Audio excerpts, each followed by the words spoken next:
Hi! In just a little bit, you're going to be watching me make pita bread. The reason I selected to make pita bread in the first of many episodes is because I used to eat it a lot when I was younger because my mom would make it for us. She has this gift where she doesn't need to take any measurements or follow a recipe to make good food. I have yet to gain that much experience, and I'm hoping to gain that experience with you guys. So come along, join me, and we're going to try some pita bread. And first things first, the recipe. This is the recipe that I used. It comes from mygreekdish.com, the easiest homemade pita bread recipe by Eli.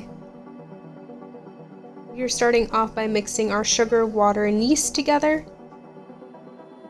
After a good amount of mixing, what we're going to do is set it aside and wait for a few minutes just until we see it froth. Like so. It's beginning to froth at least here. Next, we add our salt and our flour, and then we get to the fun part, which is mixing the mixture with your hands. You can mix it with something else if you don't want to get your hands dirty, though. You may have to add additional flour to your hands or maybe even to the mixture just to make sure it's not too sticky and getting stuck to your hands and everything.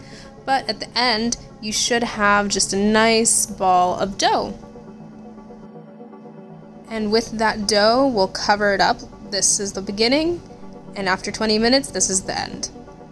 And then we're just going to mess around with it. You're deflating the dough, and what the recipe calls for is separating out the dough into 6 even pieces. I decided to do it a little bit differently. Since I count my calories, I will just be calculating the calories per gram in this recipe at the end of it. So I decided to just split it up into the number of balls that my heart desired, which happened to be 9. I did have additional constraints, such as cooking on a smaller pan, therefore I couldn't have as big of a pita be cooked on the pan. Also, having multiple people potentially eating the pitas, it just made sense in my scenario to calculate calories per gram. Now, one of the things that I did inherit from my mom in terms of cooking is that I don't follow the directions or the steps to a T. Sometimes I do, but in this case I was selective about what I followed, and you'll see it in a second. I do want to note that the author provided a lot of flexibility in the recipe so you can have the pita that you really want. I opted out of adding any additional olive oil because I wanted to avoid any unnecessary additional calories. I just did a light spray of cooking oil onto the pan just to make sure nothing stuck onto the pan.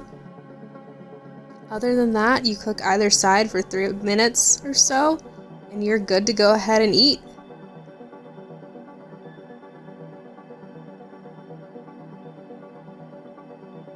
I hope you enjoy your piece. And while you watch myself and Bean eat the pita bread, I want to let you know that I'm a picky eater. So with that being said, here's my rating of this recipe. The calories per gram in this recipe were amazing, 2.38, about average for bread. So we're off to an amazing start. As for the ease of the make and bake, I think it was fairly easy. I didn't have much trouble, if any. The recipe provided flexibility, it was easy to read, easy to follow. Next, we want to see how picky eater friendly this recipe is. I love carbs, I love bread, so to me, this recipe was top-notch. There was no way of going wrong here. And finally, we have to ask ourselves, would we make and bake this recipe again? And for me, it's a yes.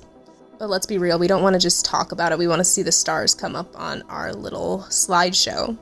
Or at least I do. That's my favorite part. Perfect score. Maybe I'm biased because I had this before when I was younger and I just had the nostalgia come back, but regardless, this is an amazing recipe. I can't wait to make it again. Let me know down in the comments if you make this recipe and what changes you made to your recipe. Maybe you used a different flour than I did and your calories per gram came out differently. Let me know.